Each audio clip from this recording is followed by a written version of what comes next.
లోనికి వచ్చాం. దేవుని నామానికి మహిమ కలుగునుగాక. ఆమేన్.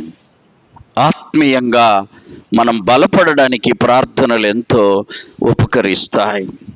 కాబట్టి ఈ రాత్రి దేవుని యొక్క పరిశుద్ధ గ్రంథమైన బైబిల్ నుండి ఫిలిప్పీలకు రాసిన పత్రిక 3వ అధ్యాయం 13, 14 వచనాలను నేను చదువుతాను. నాతో కలిసి అందరూ బిగ్గరగా చెప్పండి. ఫిలిప్పీలకు రాసిన పత్రిక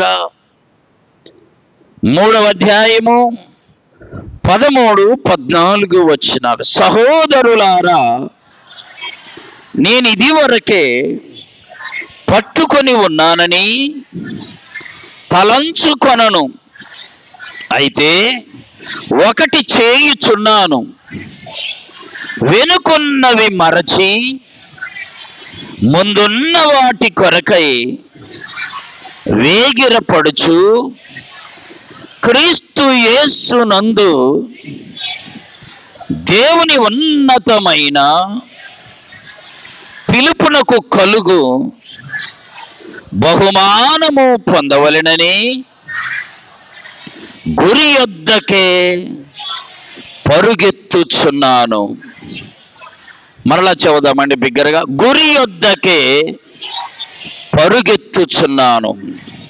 దేవుడి వాక్యము ద్వారా మనందరితో మాట్లాడును గాక. అపోస్తలుడైన పౌలు గారు అంటున్నాడు ఏమని? గురి యొద్దకు నేను పరుగెత్తుచున్నాను. దేవుడిచ్చే బహుమానం పొందడానికి గురి యొద్దకు నేను పరుగెత్తుచున్నాను. దేని కొరకు? దేవుడిచ్చే బహుమానము కొరకు. అంటే దేవుడు తన బిడ్డలకి ఏమిస్తాడు? బహుమానం ఇస్తాడు. ఈ బహుమానము కొరకు అపోస్తలుడైన పౌలు గారట పరుగెత్తుచు ఉన్నాడు. బైబిల్లో పరుగెత్తిన భక్తులు, ఆమేన్. బైబిల్లో పరుగెత్తిన భక్తులు. లోకంలో చాలా మందిమే అనేక విషయాల కొరకు పరుగెత్తుచూ ఉంటాం. ఇప్పుడు ట్రైన్ టైం అయింది, ఊరు వెళ్తున్నాం, ఏం చేస్తాం? పరుగెత్తెళ్ళి ట్రైను ఎక్కుతాం. మన గురి ఏంటి? ఊరికి వెళ్ళాలి. ఆ ఊరికి వెళ్ళాలని సిద్ధపడ్డాం, కొంచెం ఆలస్యమైందనుకో పరుగెత్తి వెళ్ళి ట్రైన్ ఎక్కి ఊరికి వెళతాం. గురి యొద్ద కంటే ఊరు వెళ్ళాలి అనేది ఒక గురి. దాని కొరకు పరుగెత్తి వెళ్ళి ట్రైను ఎక్కుతాం. ఆ రీతిగానే అపోస్తలుడైన పౌలు గారు అంటున్నాడు, అయ్యా నేను యేసయ్య ఇచ్చే బహుమానము కొరకు ఏం చేస్తున్నాడంట? పరుగెత్తుచు ఉన్నాడు. అమ్మ చెప్పండి, దేని కొరకు? ప్రభువు ఇచ్చే బహుమానము కొరకు ఆయన ఏం చేస్తున్నాడు? పరుగెత్తుచున్నాడు. మరి మనము పరుగెత్తి దేవుడిచ్చే బహుమానం పొందాలి అని మరి మనం కూడా పరుగెత్తుతూ ఉన్నామా? పరిగెత్తే వారిని చూసి అపహాస్యం చేస్తున్నామా? చూడండి, పౌలు గారు పరుగెత్తాడు అని అనుకోగానే పౌలుకేం పని లేదేమోలే అనుకుంటున్నారేమో. పౌలు గారంటే పనికి మాలినోడేమోలే, పని లేక పరిగెత్తుతున్నాడు అనుకున్నారేమో. పౌలు యొక్క ఉన్నతమైన స్థితి ఉంది. చూడండి, పరిశుద్ధ గ్రంథమైన బైబిల్లో తెస్సలోనీయులకు రాసిన మొదటి పత్రిక 1వ అధ్యాయము, తిమోతి రాసిన మొదటి పత్రిక 1వ అధ్యాయం 12వ వచనం. పూర్వము దోషకుడను, హింసకుడను, హానికరుడనైన నన్ను తన పరిచర్యకు నియమించి నమ్మకమైన వానిగా ఎంచినందుకు నన్ను బలపరిచిన మన ప్రభు అయిన యేసు క్రీస్తునందు. చూసారా పౌలు స్థితి ఏంటి? దోషకుడు, హింసకుడు, హానికరుడు. అలాంటి ఆయన్ను దేవుడు పిలిచి నమ్మకంగా తన పనికి పరిచర్యకు నియమిస్తే పరుగెత్తి పరుగెత్తి పరుగెత్తి ప్రభు పని చేస్తూ ఉన్నాడు. దేని కొరకంట? దేవుడిచ్చు బహుమానము పొందడము కొరకు. ప్రియులరా, ఈ లోకంలో కొంతమంది ఉదయం లేస్తే రాత్రి దాకా పరుగే పరుగు, నెమ్మది ఉండదు, నిలబడరు, తినరు, త్రాగరు, పరిగెత్తి పరిగెత్తి పరిగెత్తి పొదకొక దినాన అమ్మా ఈ లోకం విడిచి వెళ్ళిపోతారు. లోకానుసారమైన వాటి కొరకు పరిగెత్తడం చాలా మందిని చూస్తూ ఉంటాం. అయితే ఈరోజు మనం చూసే భక్తులు దేవుని కొరకు పరిగెత్తారు, దేవుని కొరకు పరిగెత్తారు. ఈ లోకంలో నువ్వు ఎంత పరుగెత్తి ఎంత సంపాదించినా ఏదో ఒక దినాన నువ్వు ఈ లోక యాత్ర ముగించి వెళ్ళాలి. ప్రభు కొరకు పరిగెత్తితే నువ్వు ఇక్కడ కళ్ళు మోయగానే, ఇక్కడ కళ్ళు మోయగానే ప్రభు సన్నిధిలో కళ్ళు తెరుచుదువుగాక. చప్పట్లు కొట్టి ప్రభును మహింపరచాలి. చూడండి, పౌలు గారి యొక్క ఆశ. యెషయా గ్రంథం 42వ అధ్యాయము 6వ వచనం. యెషయా గ్రంథం 42:6. గుడ్డి వారి కన్నులు తెరుచుటకును, బంధింపబడిన వారిని చెరసాలలో నుండి వెలుపలికి తెచ్చుటకును, చీకటిలో నివసించు వారికి బందీ గృహములో నుండి వెలుపలికి తెచ్చుటకును యెహోవానగు నేనే నీతి విషయములలో నిన్ను పిలిచి. చూడండి, పౌలు గారిని దేవుడే పిలిచాడు. దేవుడే పిలిచి చీకటిలో ఉన్న వారిని వెలుగులోనికి తెచ్చుటకు, బంధింపబడిన వారిని విడుదల చేయుటకు పౌలును ఎన్నుకొన్నాడు. ఈ రాత్రి ఇక్కడ కూర్చున్న నీవు అనుకోవచ్చు, నా ద్వారా ఏమైంది అని. నీ ద్వారా ఏమైనా దేవుడు చేయించగలడు. ఆమేన్.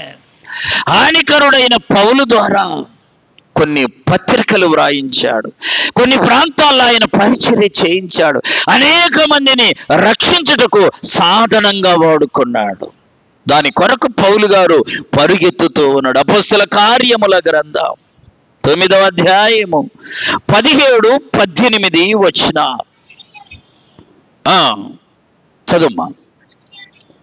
అననీయ వెళ్ళి ఆ ఇంట ప్రవేశించి అతని మీద చేతులుంచి, సౌలా, సహోదరుడా, నీవు వచ్చిన మార్గములో నీకు కనబడిన ప్రభు అయిన యేసు నీవు దృష్టి పొంది పరిశుద్ధాత్మతో నింపబడినట్లు. కళ్ళు పొయ్యాయి పౌలు గారికి. అమ్మా, దీన్ని పట్టుకొని మనోళ్ళు దేవుణ్ణి ఏమన్నా అనబాకర, కళ్ళు పోతాయంటారు కదా. సౌలుగా ఉన్నాడు, దేవుణ్ణి దూషిస్తూ ఉన్నాడు. దేవుని వెలుగు చూడగానే కన్నులు పోయాయి. మరలా కన్నులు ప్రవక్తను పంపి కన్నులిప్పించిన ప్రభు అనేక మంది గుడ్డి వాళ్లకు కన్నులిచ్చే సాధనంగా పౌలును ఏర్పాటు చేసుకున్నాడు. ప్రియులారా, మనం ఈ లోకములో ప్రభు కొరకు కనీసం ఒక్కరినైనా రక్షింపబడాల్సిన బాధ్యత ప్రతి ఒక్కరి మీద ఉంది. ఆమేన్. చూడండి, దేవుని యొక్క పరిశుద్ధ గ్రంథములో తిమోతికి రాసిన 2వ పత్రిక 4వ అధ్యాయం 7వ వచనం. మంచి పోరాటము పోరాడి తిని నా పరుగు కడముట్టించి తిని విశ్వాసమును కాపాడుకుంటిమి. ఇక మీదట నా కొరకు నీతి కిరీటము ఉంచబడి ఉన్నది. చూసారా, ప్రభు నీతి కిరీటం ఇస్తాడని పౌలు గారు దృఢముగా విశ్వసిస్తూ ఉన్నాడు. దాని కొరకంట మంచి పోరాటము పోరాడాడు, మంచి పరుగు పరిగెత్తాడు. ప్రభు కొరకు పరిగెత్తిన వాళ్ళు ఈ లోకములో దేవుని సన్నిధిలో బహు నెమ్మదిని పొందుకుంటారు. ప్రభువులో ఉండి ఈ లోకములో కన్నీరు కార్చిన వాళ్ళను పరలోకములో దేవుడు తన చేతితో వారి కన్నీటి బాష్ప బిందువులు తుడుస్తాడు. ఆమేన్. ఈ లోకములో ప్రభు కొరకు మనం ఏం చేసినా దానికి రెట్టింపు ఘనతను ప్రభు యొద్ద పొందుకుంటాం. దేవునికి మహిమ కలుగును గాక. ఈ లోకములో నువ్వు దేని కొరకైనా పరిగెత్తు, అది శాశ్వతమైనది కాదండి. దేవుని కొరకు పరిగెత్తు. ఒక ఊరిలో ఒక అతనికి పొలం అంటే ఆశ అంట. ఏమంటే మనుషులకు రకరకాల ఆశలు ఉంటాయి తెలుసండి. కొంతమందికి బీరువా నిండిపోయిన ఇంకా చీరలు కావాలని ఆశ, చూడండి ఉంటుంది కొంతమందికి. ఇంకా కొంతమందికి ఒళ్ళంతా నగలున్నా ఇంకా నగలంటే ఆశ తెలుసా. మొన్న ఒక పెళ్ళికి వెళితే అమ్మాయికి పాపము ఇంత ఎడలుపుది పెట్టారు. ఇక్కడ నుండి దాని పేరేంటి చెప్పండి, ఎంత బాగా గుర్తు పెట్టుకున్నారు, నెక్లెస్. ఇలా అనలేకపోతుంది. పక్షవాతం పట్టకపోయిన వాళ్ళు ఎట్లాగా తిరుగుతూ ఉంది. ఏందో అని చూస్తే మెడ కదిలించడానికి కూడా అవకాశము ఎంత ఎడల్పు. అందరూ అమ్మకెళ్ళి చూడటమే, ఎంత అయింది. అక్కడే ఒక ఆమె అంటుంది, నువ్వు ఎందుకు అట్టాడికి నాకు తెచ్చినవని వాణ్ణి పొడుతుంది అక్కడే. చూసారా, గమనించండి. ఆశ. అతనికంట పొలం అంటే ఆశ. ఈ ఆశ అలా ఇలా ఆ నోట్లో ఈ నోట్లో పడి అందరికి తెలిసి ఆ రాజ్యాన్ని పరిపాలించే రాజుకు తెలిసిందంట. తెలిసి ఆయన పిలిచారే, నీకు ఎంత పొలం ఉంది? అయ్యా నాకు 75 ఎకరాలు ఉందయ్యా, ఇంకా 25 ఎకరాలు అయితే 100 అవుతాయి, నాకు 100 ఉండాలని ఆశ అయ్యా. అనగానే 75 ఎకరాలు ఉంది చాలు అనుకుంటున్నాడా? అనుకోవట్లా. 75 ఉంటే చాలు అనుకోవట్లే. ఎంత కావాలనుకుంటుండు? 100. వాడి ఆశను చూసి రాజు అన్నాడటారే, రేపు ఉదయం 10ంటికి నీకు 25 ఎకరాలు కాదు, ఎంత పొలం కావాలంటే అంత పొలం ఇచ్చే ఒక పరీక్ష పెడతాను, ఉదయం 10ంటికి రమ్మన్నాడు. వచ్చాడు. ఆ ఊరందరూ వచ్చారు. ఏం పరీక్ష, ఎలాంటి పరీక్ష చూద్దామని అందరూ వచ్చారు. పెద్ద మైదానంలోకి తీసుకెళ్ళి ఆ మైదానంలో అందరూ చూస్తూ ఉండగా నిలువబెట్టి అక్కడ చెప్పాడంటారే, నువ్వు ఇక్కడ అందరము పాయింట్ ఇక్కడ నుండి నువ్వు ఎంత దూరం పరిగెత్తిందంతా నీకే. నువ్వెంత దూరం పరిగెడితే నువ్వు పరిగెత్తి వెళ్ళి ఆగుతావే ఒక చోట, అక్కడి దాకా నీకే అన్నాడు. ఇక వీడి ఆశకు అంతు ఎవరి చేతుల్లో ఉంది? ఎంత పొలం వచ్చేది? వాడి చేతిలోనే ఉంది. 25 నెలల ఎంత పరిగెడుతంత అని చెప్పారు. చెప్పగానే వీడికి చాలా ఆశ కలిగింది. టైం పెట్టా, చూసుకున్నారు అందరూ. పరుగెత్తు, నీ ఇష్టం, నువ్వెంత పరిగెడితే చెప్పాలి అంత పొలము నీదే, నువ్వు చివరికి ఆగుతావా అక్కడి దాకా నీదే. వీడేం చేశాడు తెలుసా? సిద్ధపడి పరుగెత్తటం మొదలు పెట్టాడు. ఆమె ఏం చేస్తాడు? పరిగెత్తటం మొదలు పెట్టాడు. ఒక 10 నిమిషాలు పరిగెత్తాడు, 20 నిమిషాలు పరిగెత్తాడు. అలా వెనుకకు తిరిగి చూస్తే చాలా దూరమే పరిగెత్తాడు. వాడికి కావలసింది 25 ఎకరాలే 100కి. కానీ వీడికి పరిమితి లేదు. ఇంకా పరిగెడదాం, ఇంకా 10 నిమిషాలు దాదాపు అలా పరిగెత్తుకుంటూ మన గుండె, వినండి, మన గుండె కొన్ని నిమిషాలు మాత్రమే పరిగెత్తిద్ది. అర్థమైందా? ఈయన నుంచి తారు రోడ్డు దాకా పరిగెత్తగలవు, అవతల పరిగెత్తడం సాధ్యము కాదు. లేదు, దొనకొండ దాకా పరిగెత్తుక ₹1,00,000 ఇస్తామన్నా మనకు పరిగెత్తలేం కదా. వీడు పరిగెత్తి ఆగబోతున్నాడు. మరలా వెనుకకు తిరిగి చూసి ఇంకా కొంచెమేనే, అక్కడ దాకా పరిగెత్తితే అదంతా కూడా నాకే వచ్చింది. అలా పరిగెత్తి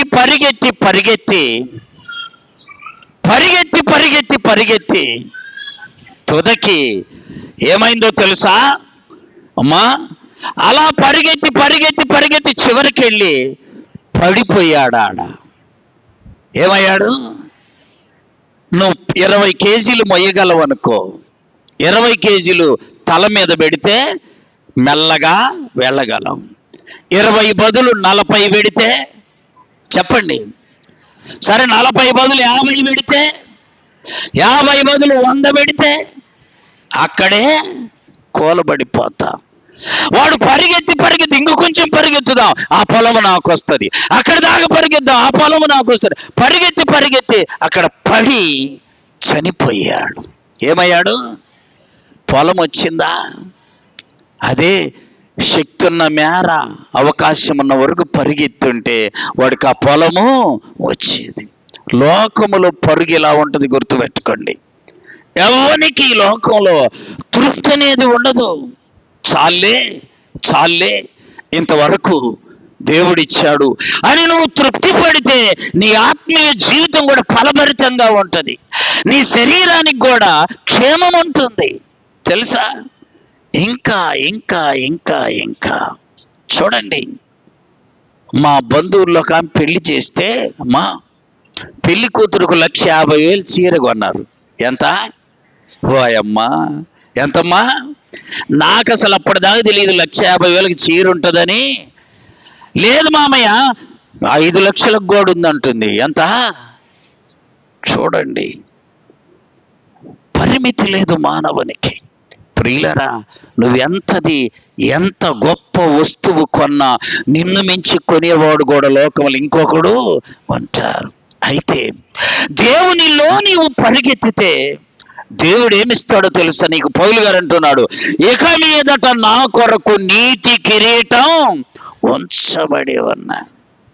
నీతి కిరీటం ప్రభు సన్నిధిలో పరలోకములో మనం నిలువబడినప్పుడు ప్రభువారు, అయ్యా, నా కొరకు నువ్వు ఇంత ప్రయాసపడ్డావు, నా కొరకు నువ్వు ఇంత కష్టపడ్డావు, నా కొరకు నువ్వు ఇంత పరుగెత్తావని తీర్పు దినమున తన బిడ్డలకాయన నీతి కిరీటము ఇస్తాడు. శోధనలను జయించినాచో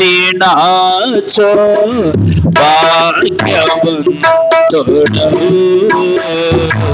శోధనలను జయించినాచో భాగ్యవంతుడవు, నీతి కిరీటం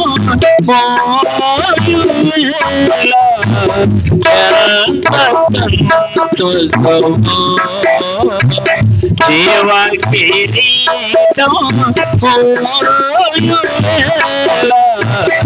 ఎంత సంతోషము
దేవుని సన్నిధికి పరిగెత్తుకుంటూ కూడా మనం రావాలి. పౌలు గారట ప్రభు ఇచ్చే బహుమానం పొందడం కొరకు పరిగెత్తుతూ పరిగెత్తుతూ అనేక ప్రాంతాలు, అనేక దేశాలు, అనేక స్థలాలు తిరిగి ప్రభు యొక్క పరిచర్యను తుదముట్టించాడు. ఆమేన్, ఆమేన్. పౌలు వలె నువ్వు నేను ప్రభు కొరకు పరిగెత్తే వారముగా ఉందుముగాక. రెండవ భక్తుని మనం చూస్తాం. సమూయేలు మొదటి గ్రంథం 17వ అధ్యాయం. సమూయేలు మొదటి గ్రంథం 17వ అధ్యాయం 18వ వచనం. నీవు చదువుమ్మా, ఏమ్మా ఇద్దరు చదవరు? మరియు పోయి ఇమ్ము, నీ సహోదరులు క్షేమంగా ఉన్నారో లేదో తెలుసుకొని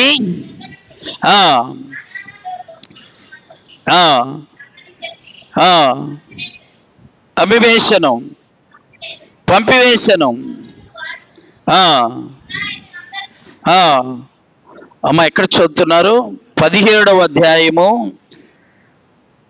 48వ వచనం, క్షమించండి. ఆ ఫిలిష్తీయుడు లేచి దావీదును కలియుటకై అతనికి ఎదురుగా పోయి దావీదు వానిని ఎదుర్కొనుటకు సైన్యము తట్టు త్వరగా పరుగెత్తుకొని పోయి తన సంచిలో చెయ్యి వేసి అందులో నుండి రాయి ఒకటి తీసి ఒడిసెలతో విసిరి ఆ ఫిలిష్తీయుని నుదుట కొట్టాడు. ఇక్కడ దావీదు గారు ఇశ్రాయేలీయులను గజగజలాడిస్తున్నాడు. ఒక యోధుడు అతని మీదికి, అతనితో యుద్ధం చేయడానికి, అతనిని ఓడించడానికి పరుగెత్తుకొని వెళుతున్నాడు. ఆ ఫిలిష్తీయుడు ఎవరు? గొల్యాతు. ఎన్ని దినాల నుండి ఇశ్రాయేలీయులను భయపిస్తున్నాడో తెలుసా? చూడండి 17వ అధ్యాయంలోనే 16వ వచనం. ఆ ఫిలిష్తీయుడు ఉదయమునను సాయంత్రమునను బయలుదేరుచు 40 దినాలు తన్ను తాను కనపరుచుకొనుచు వచ్చాను. గొల్యాతు ఉదయం రావడం, ఇశ్రాయేలీయులతో ఛాలెంజ్ చేసేవాడు. మీరందరూ యుద్ధం చేయాల్సిన పనిలా, మీలో ఒకడొచ్చి నన్ను గెలుచుకొని వెళితే నా ప్రజలందరూ మీకు దాసులవుతారు. ఇట్లా ఎన్ని దినాలట? 40 దినాలు. ఎన్ని దినాలు? ఉదయం వస్తున్నాడు, సాయంకాలం వస్తున్నాడు. ఎవరు అతని మీదికి వెళ్ళడానికి ధైర్యము చాలా. మరి దావీదుకి ఎలా ధైర్యం చాలింది? చూడండి వాక్యం ఏమి సెలవిస్తుందో. దానియేలు గ్రంథం 11వ అధ్యాయం 32వ వచనం. దానియేలు గ్రంథం 11:32. అందుకు అతడు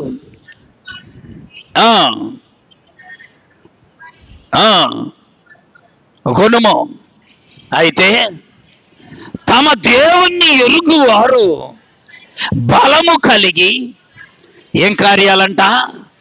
అమ్మ చెప్పండి, ఏం కార్యాలు? గొప్ప కార్యాలు. అసలు దావీదు ఆ పరిస్థితిలో ఏ స్థితిలో ఉన్నాడో తెలుసా? ఆ సమయంలో చూడండి, అక్కడ ఉంది 33వ వచనం. సౌలు ఈ ఫిలిష్తీయుని ఎదుర్కొను వారితో పోట్లాడుటకు నీకు బలము చాలదు, నీవు బాలుడవు. చూసారా? దావీదేమో బాలుడు, గొల్యాతేమో బలవంతుడు లోకం దృష్టిలో. కానీ దావీదేమంటున్నాడు తెలుసా? తమ దేవుణ్ణి ఎరుగువారు బలము కలిగి గొప్ప కార్యాలు చేస్తారు. దేవుణ్ణి ఎరిగితే బలము కలిగిన కార్యాలు చేయాలి. ఆమేన్. బలహీనమైనవి కాదు. చెప్పండి, ఏ కార్యాలు? బలము కలిగినవి. నేను పోయినసారి చెప్పాను, మరలా చెప్తున్నాను. ఆ తల్లికి భర్త వదిలేశాడు, ఒక్కడే కొడుకు. భర్త వదిలేశాడు. ఒక కొడుకు ఏదో ఆ ఇంట పని చేసుకుంటూ, ఏదో కూలి పని చేసుకుంటూ ఆ కొడుకును కాస్త చదివించింది. డిగ్రీకి వచ్చాడు. కానీ ఆ కొడుకు దారి తప్పాడు. ఏమయ్యాడు? దారి తప్పాడు. ఆదరు ఇంకెవరు లేరు. కానీ బైబిల్ పట్టుకొని ప్రతిదినం 18 గంటలు ప్రార్థన చేస్తాడు. చప్పట్లు కొట్టి ప్రభువును మహింపరచాలి. ఎన్ని గంటలు? 18 గంటలు ప్రార్థన చేసేదంట. కొంతమంది అడిగారంటమ్మా, 18 గంటలే ఎందుకు? 18 గంటలని ఎందుకు నువ్వు అదొక నియమం పెట్టుకున్నావు? లూకాసు సువార్త 18వ అధ్యాయంలో యేసు ప్రభు వారు ఒక మాట చెప్పాడు. ఏమనో తెలుసా? నువ్వు విసుగక నిత్యము చెప్పాలి ప్రార్థన చేయండి. ఏం చేయకూడదంట? విసుగక నిత్యము. ఇలా ప్రార్థన చేస్తున్న తల్లి భర్త ఏమో వదిలేశాడు, కొడుకేమో దారి తప్పాడు. కానీ ప్రార్థన మానుకోవాలా? ఆమె తన 18 గంటలు విసుగక నిత్యము ఏం చేస్తుంది? ఆ కొడుకు లోకములో తిరిగి ఇష్టానుసారంగా బ్రతికి చెడిపోయి 2 ఊపిరితిత్తులు పాడయి నడవలేని స్థితిలో, కదలలేని స్థితిలో దగ్గుకుంటూ, అలా దగ్గితే రక్తం పడుతూ భయంకరమైన వ్యాధిలో ఇక రేపో మాపో చనిపోతాడన్న పరిస్థితిలో ఆ అబ్బాయిని తీసుకొచ్చి ఈమె ఇంటి దగ్గర పడేశారు. ఎందుకని? తల్లి కదా, ఇదిగమ్మ నీ కొడుకు అని. చూస్తే కొడుకు బ్రతికే పరిస్థితి లేదు. కానీ ఈముందే, ఈమెకు ఒక వాక్యాన్ని పట్టుకుంటే వదలదు. ఆమె మనము లోకములు ఏదో పట్టుకుంటూ వదలం, అది కాదు. ఆమెంటి? వాక్యములో ఏదైనా ఒకటి పట్టుకుందంటే వదల. 18వ అధ్యాయం పట్టుకుంది, చెప్పాలి 18 గంటలు. చెప్పండి అమ్మా, ప్రార్థన చేస్తా. ఇంకొక వాక్యం పట్టుకుంది ఈ లోపు. యోహాను గారు రాసిన మొదటి పత్రిక 4వ అధ్యాయం 4వ వచనములో ఏముందంటే, నాలో ఉన్నవాడు లోకములో ఉన్నవాని కంటే, చప్పట్లు కొట్టి ప్రభువును మహింపరచాలి, నాలో ఉన్నవాడు లోకములో ఉన్నవాని కంటే. ఇది పట్టుకుంది ఈ మధ్య కాలంలో. తెలుసా? నాలో ఉన్నవాడు చెప్పండి లోకములున్నోని కంటే గొప్పోడు కదా అని చాలా ధైర్యముతో ఉందంట ఆమె. అట్లాంటి ఆమెకు అసలు ధైర్యం ఉండదు. భర్త వదిలేశాడు, కొడుకు వెళ్ళిపోయాడు, ఇంకా ధైర్యం ఏడిది? కానీ ఆమెకేం ధైర్యం? దేవుడు నాలో ఉన్నాడు, ఆయన బలవంతుడు అనే ఒక వాక్యం పట్టుకొని బహుధైర్యంగా ఉంది. ఆ కొడుకుని తీసుకొచ్చి ఇంట్లో పడేశారు. ఎవరు 4 పట్టుకొచ్చి పడేస్తే దగ్గితే రక్తము పడతా. సరిగ్గా వినండి అమ్మా, సరిగ్గా ఆ సమయము కరోనా సమయం అంట. ఆమె మొన్న 2019లో వాస్తవంగా జరిగిన పరిస్థితి కరోనా సమయం. కరోనా సమయంలో మనందరి పరిస్థితులు ఏంది అమ్మా? మూతి లాగలేదు. ఆమె మూతికి ముక్కుకు చెప్పండి చిక్కములాగా పెట్టుకున్నాం. ఒకడంట అలా చిక్కం పెట్టుకొని వాళ్ళ భార్య సేమియా కాస్తే, ఏంటిది సేమియా కాస్తే ఆ మాస్క్ తీయకుండా తాగుతుండంట. తాగుతుంటుండంటే ఏమే నువ్వేంది సేమియా వేయలేదు, ఇంకేమీ ఒట్టి పాలే వస్తున్నాయి. ఆమొచ్చి చూస్తే ఏముంది మూతికి? అట్లయిపోయింది. మూతికి వదలట్లే కొంతమంది కదండి, అందరం అలా అయిపోయాం. ఆ సమయంలో అబ్బాయిని తీసుకొచ్చి ఇంట్లో వేశారు. సరే, ఒక రిక్షా బండిని ఆటోను పిలిపించుకొని ఆ ఆటోలో ఈ అబ్బాయిని పెట్టుకొని హాస్పిటల్కి వెళ్ళింది. చెప్పాలి, ఏమేం పట్టుకుంటుంది? వాక్యము పట్టుకుంటుంది. వాక్యము. ఎందుకమ్మా ఆ రీతిగా దగ్గుతున్నాడు, రక్తం పడుతుంది, ఇంకెందుకు హాస్పిటల్కు అని అంటే ఆమె ఎవరి మాట వినల. ఎవరి మాట వినేది? వాక్యాన్ని విన్నది, దాన్ని పట్టుకుంది. ఆమె ఆ పెద్ద హాస్పిటల్కి తీసుకెళ్ళిందంట. తీసుకెళ్ళి, అయ్యా ఈ అబ్బాయికి దగ్గుతుంటే రక్తం పడుతుందయ్యా. అమ్మా ఇది కరోనా కాలం, అందరికి ఊపిరితిత్తులు జబ్బులు వచ్చున్నాయి. ఈ టైంలో ఇలాంటి వాళ్ళని చేర్చుకొని ట్రీట్మెంట్ చేయడానికి మా దగ్గర బెడ్సే, మంచాలు ఖాళీ లేవు. అయ్యా ఎలాగైనా చూడండి, అయ్యా ఎలాగైనా చూడండి, ఈలోపు బ్రతిలాడుతూ ఉంది. ఆ హాస్పిటల్లో ఒక ఆమె పెద్ద డాక్టర్, హాస్పిటల్ పెద్ద డాక్టరు, ప్రభువును నమ్ముకున్నామె. చప్పట్లు కొట్టి ప్రభువును మహింపరచండి. ఈమె బ్రతిలాడటం వాళ్ళు ఖాళీ లేదంటాం, ఈమె బ్రతిలాడటం వాళ్ళు ఖాళీ లేదంటాం, ఈమె ప్రాధాన్యపడుతుంది, వాళ్ళేమో కుదరదు అంటున్నారు. ఈలోపు ఆమె వచ్చింది. ఏంటంటయ్యా, ఏంటంట? మేడం హాస్పిటల్లో చేర్చుకోమంటుంది, ఊపిరితిత్తులు పాడైపోయాయి, దగ్గితే రక్తం పడుతుంది, బెడ్స్ ఏమో ఖాళీలు లేవు. ఈమెకెళ్ళి చూస్తే చాలా చెప్పాలి పేదరాలుగా ఉంది. ఎలా ఉంటుంది? అంతే కదా, భర్త లేడు, ఉన్న కొడుకు లేడు, ఆదాయము లేదు. ఆమె ప్రభువుని ఎరిగినాం కదా. తర్వాత అమ్మా నువ్వు ఇలా రమ్మని పక్కకి తీసుకెళ్ళి తన ఆఫీస్లో ఆమె కూర్చొని అడిగిందంట, అమ్మా మరి ఆ అబ్బాయికి ట్రీట్మెంట్ చేయాలంటే 2 లక్షలు అవుతాయి. ఎంత? 2 లక్షలు అవుతాయి. 2 లక్షలు మరి నువ్వు ఎట్లా?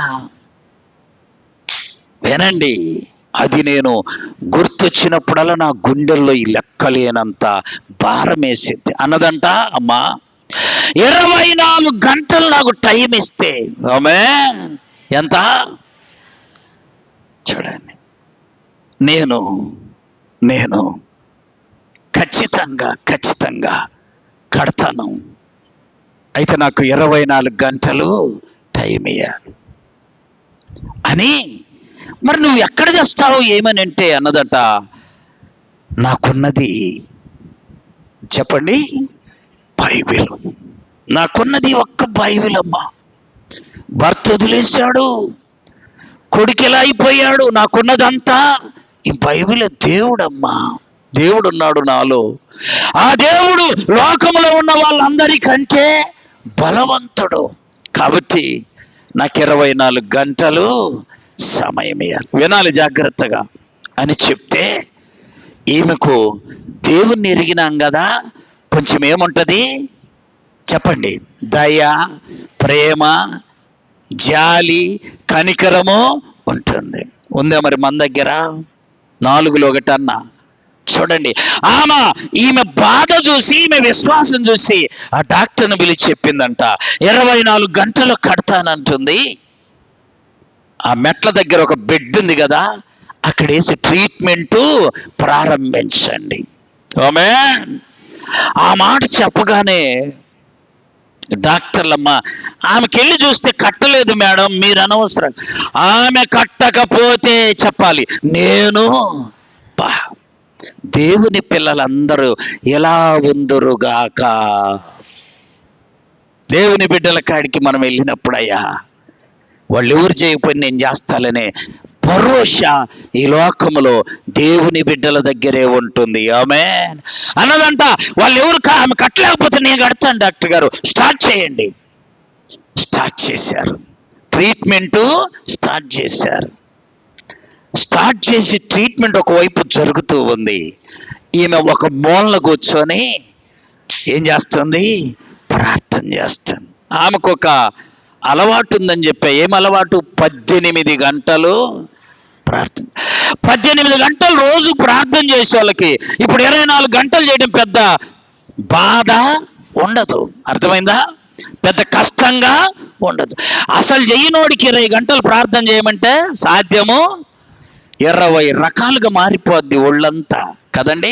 ఆమె ఆల్రెడీ 18 గంటలు చేస్తుంది కాబట్టి 24 గంటలు ప్రార్థన చేయడం ఆమెకు పెద్ద కష్టంగా లేదు. మూల కూర్చుంది, ప్రార్థన చేస్తుంది. ఒప్పుకున్న డాక్టర్ అమ్మ మధ్యాహ్నం అన్నానికి వెళుతూ ఆమెకి వెళ్ళి చూస్తే ఏం చేస్తుంది? వెళ్ళింది, అన్నం తిని వచ్చింది. వచ్చిన తర్వాత మరలాంకి వెళ్ళి చూస్తాం ఏం చేస్తాం? మూల కూర్చొని సాయంకాలం డ్యూటీ దిగి ఇంటికి వెళుతూ ఆమెకి వెళ్ళి చూస్తే ఏం చేస్తుంది? అప్పుడు ఆ డాక్టర్లను పిలిచి, ఎవరన్నా వచ్చి డబ్బులు కట్టారా? ఎవరు రాలా. మీకు తప్పదు మేడం అంటున్నారంట వాళ్ళు. సరే పర్లేదులే అని అనుకొని ఇంటికి వెళ్ళిందంట. కానీ ఇంటి దగ్గర అన్నం తినలేదంట. ఈమె కూడా ఏం చేస్తుంది? ప్రార్థన ప్రార్థన చేస్తూ తెల్లవారుతుంది. డ్యూటీకి వెళ్ళాలి. కరెక్ట్గా 10ంటికి చేర్చుకుంది హాస్పిటల్లో. ఉదయం 10ంటికల్లా ఫీజు కట్టాలి. ఇక ఆమె ఏం తెస్తుంది? తేదు. నేను చెప్పా కాబట్టి నా మెల్లో దండో తాడో ఏదో ఒకటి చేసి ఫీజు కడదామని తీర్మానం చేసుకొని డ్యూటీకి వెళ్ళింది. 10ంటికి వెళ్ళగానే వినండి, ఆమెకి వెళ్ళి చూస్తే ఇంక 24 గంటలు అయిపోవచ్చింది. ఆమె ఏం చేస్తుంది? వాచ్మెన్ పిలిచి అడిగిందంట, అయ్యా రాత్రి ఆమె ఏమన్నా తిన్నదా అని అడిగితే, మేడం నిన్నటి నుండి ఆమె అక్కడి నుండి కదల్లా. చెప్పండి, ఏం చేయాలా? కదల్లా. అలాగే కూర్చుంది, ప్రార్థన చేస్తూ ఉంది. అమ్మో, ఇలాంటి ప్రార్థన చేసే వాళ్ళని నేను ఎక్కడా? ఏం సాక్ష్యం అండి, ఏం సాక్ష్యం! నీళ్ళు త్రాగల, అన్నము తినల, కనీసం పక్కకెళ్ళి ఉన్న ప్రయత్నం చేద్దామని అనుకోవాలా. అలాగే ప్రార్థన జరిగింది. ఈ విషయం అలాగే ప్రార్థన చేస్తూ ఉంది. ఇంకా 10 అవుతుంది. డాక్టర్లు అందరూ వచ్చేసారు. మేడం ఫీజు కట్టాలి. మేము నీకు ముందే చెప్పాం కదా, ఎలాగో నీకు తప్పదు. అయ్యా నేను ఎలాగైనా కడతానులే డాక్టర్ గారు, మీరేం భయపడొద్దని. 10 అవుతుంది. ఇక 24 గంటలు టైం అయిపోయింది. ఎలా అనుకుంటుంటే ఈలోపు ఒక డాక్టర్ వచ్చాడు. అదే హాస్పిటల్లో పనిచేసే ఆయన వచ్చి, మేడం ఈరోజు మా నాన్నగారు చనిపోయిన రోజు. మా నాన్న క్యాన్సర్తో చనిపోయాడు. ప్రతి సంవత్సరం క్యాన్సర్తో చనిపోయిన మా నాన్నకు జ్ఞాపకార్థంగా నేను ఒకరికో ఇద్దరికో క్యాన్సర్ పేషెంట్లకు ఆపరేషన్ చేయిస్తా. ఈ సంవత్సరం ఇదిగో ఈ అబ్బాయికి చేయిస్తా, 2 లక్షలు నేనే కడతా. చప్పట్లు కొట్టి ప్రభువును మహింపరచండి. చూసారా అమ్మా, విన్నారా? ఒక్క పైసా ఇంకొకరిని అడిగే పని లేదు. ఒకరి దగ్గరికి వెళ్ళి దేహి అనే పని లేదు. ఆ డాక్టర్ ఆ మాట చెప్పేసరికి ఈ డాక్టర్ అమ్మకు తగ్గిపోయిన ప్రాణమంతా తిరిగి లేచొచ్చి వెళ్ళి ఆమెను పిలిచిందంట. అమ్మా. అప్పుడు ఆ మూలన కూర్చున్న ఆమె ఇటు తిరిగి కళ్ళు తెరిచి చూసిందంట. అమ్మా, నువ్వు ఫీజు కట్టాల్సిన పని లేదు. వెంటనే ఆమన్నదంట, అమ్మ ఎట్లమ్మా, ఎవరు కట్టారేది? ఈ వ్యవహారం అడగల. నాకు తెలుసమ్మా. చప్పట్లు కొట్టి ప్రభువును మహింపరచాలి. ఆమె అంటుందంట, నాకు తెలుసమ్మా అని బైబిల్ ఇలా పట్టుకొని చెప్పిందంట. భర్త మోసం చేసిన కొడుకు నన్ను వదిలిపెట్టి వెళ్ళిపోయినా, లోకంలో ఎవరు నన్ను ప్రేమించకపోయినా నా దేవుడు నన్ను వదిలిపెట్టలేదు. చప్పట్లు కొట్టి ప్రభువును మహింపరచాలి. విడువను నిన్ను ఎడబాయను నీనా అభయము సంగీత దేవా, అభయము సంగీత దేవా, విడువను నిన్ను ఎడబాయను నీనా అభయము సంగీత దేవా, అభయము సంగీత దేవా.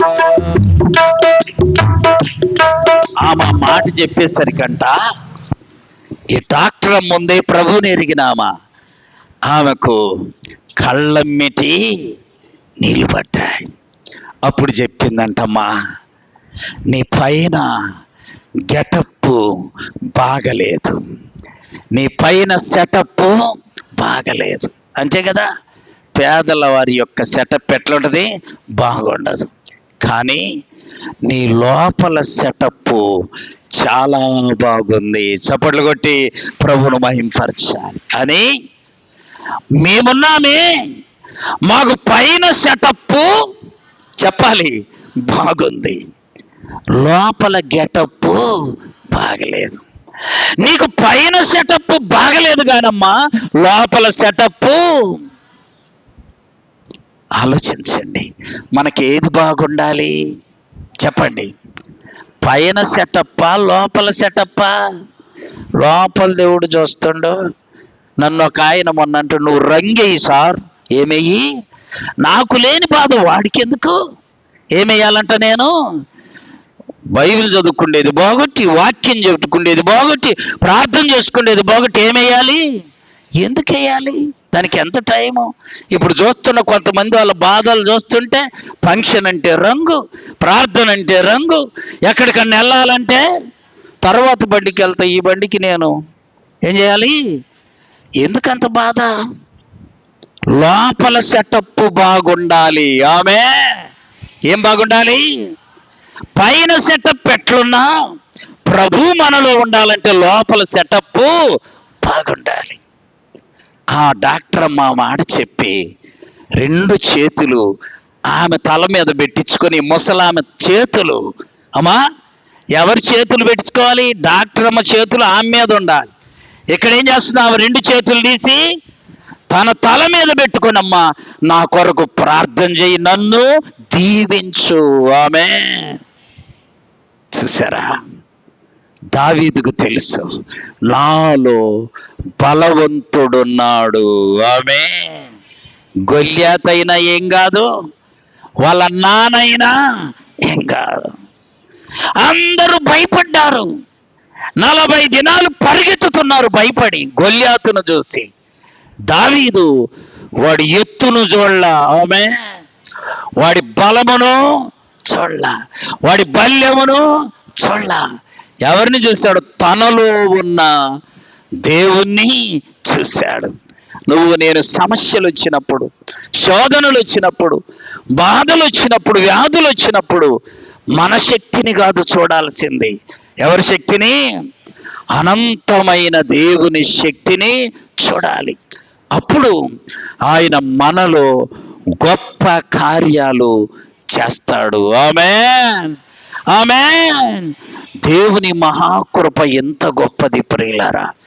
మెట్టుకు మనం పైన బాగు చేసుకుందామా, లోపల బాగు చేసుకుందామా? చెప్పండి. పైన యొద్దు. యేసు ప్రభువారు కూడా అనేక మార్లు పేదల వైపే చూశాడు, ధనవంతుల వైపు చూడల, ఆరోగ్యవంతుల వైపు చూడల. ఏమన్నాడు తెలుసా? నేను ఆరోగ్యము గల వారి కొరకు రాలా, నేను అనారోగ్యం కలిగిన వారి కొరకే వచ్చాను. ప్రియులారా, మన విశ్వాస జీవితంలో ఈ పరుగు పందెం ఉంది. ప్రభువిచ్చే బహుమానం పొందడం కొరకు గురి వద్దకు పరుగెత్తుదాం. దాని కొరకు ఈ లోకం వైపు, ఈ లోకములో లభించే వాటి వైపు మనం చూసుకొనక ప్రభు వైపు చూద్దాం. మన లోపలున్న హృదయం ఉందే, దాన్ని శుద్ధి చేసుకుందాం. దానిని శుద్ధి చేసుకొని ప్రభు మన హృదయములో ఉండులాగున మన హృదయాన్ని దేవాలయముగా మార్చుకుందాము. అట్టి కృప పరిశుద్ధాత్మ దేవుడు వాక్యం విన్న మనందరికీ దయచేయునుగాక. మోకరించండి, ప్రార్థన చేసుకుందాం.